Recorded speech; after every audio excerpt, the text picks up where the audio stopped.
It's my feel-good breakfast show. When I was growing up, I was always told that a high IQ would get me far in life. But my EQ, or emotional intelligence, is proving to be just as important, if not more so, in my adult life.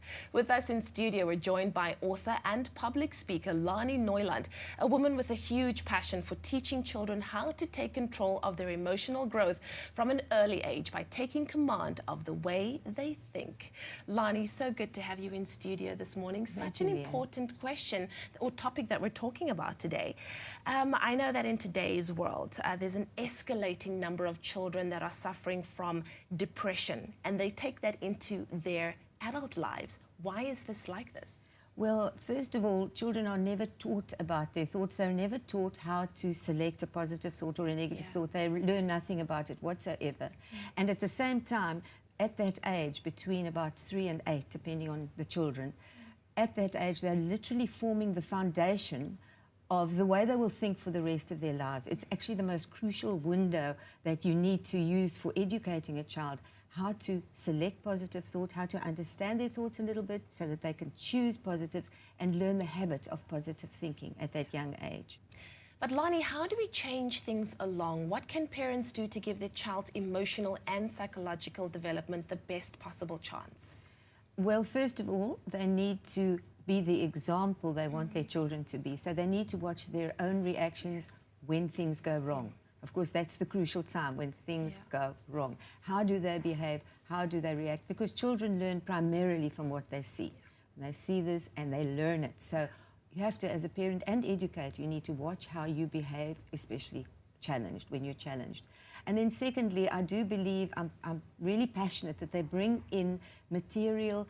There are so many brilliant brains around this world. Bring in material that will help children to understand their thoughts in a simplistic way and learn to practically know, I select my thoughts. I'm not going to choose that thought. I'm going to kick him out. He's a baddie. I'm going to choose a goodie, and actually learn to choose their own thoughts.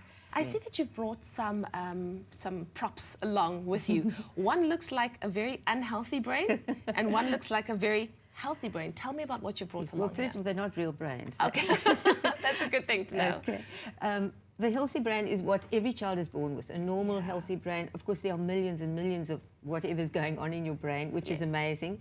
And given the right stimulation, given love, given enough food, and the right atmosphere to develop and grow and learn, that brain is fantastic. But when a child is faced with fears, when a child is not nurtured or no notice is taken about the fact that this brain is growing, and parents are not aware of the damage they can do, and educators, to a young growing brain, because it literally gets pruned. Areas get pruned off and stopped. And it's so damaging because that child has very little chance of succeeding in life once he's damaged in that way. Okay, so does it come down to just a simple thing of changing how you think? Because we realize that thoughts are important. Is it that easy to just choose to be happy?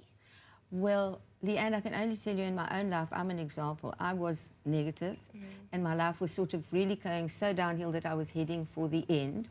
And someone said to me, someone stopped me just probably at the right moment and said, whatever you have in your life, my dear, everything, you're responsible for this, and it's due to the thoughts you're thinking. Look at your thoughts. And I looked at them, a miserable bunch, all with good reason. We have good reason for our negativity we feel.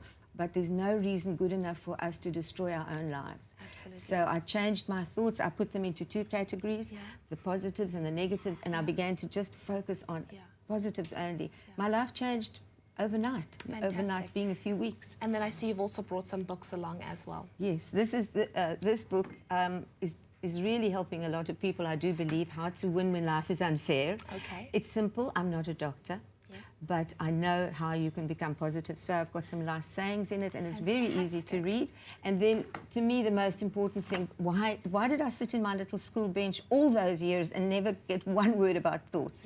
And so I wrote this for children, which basically shows parents how to teach their kids to understand thoughts. And of course, with this book, you can say to them when they're in a bad mood, you've got a grouch in there. You don't have to say you're a disobedient little Yeah, child. yeah, You say, yeah. you've got a grouch. Get rid of the grudge. Let's get him out. Yes. Let's get a love in. Oh, And that will help lovely. them form the right attitude. This is so fantastic because these are the things we never learn at school. Hey, we learn everything else, but how Precisely. to think and be positive. Which is so crucial. We need it.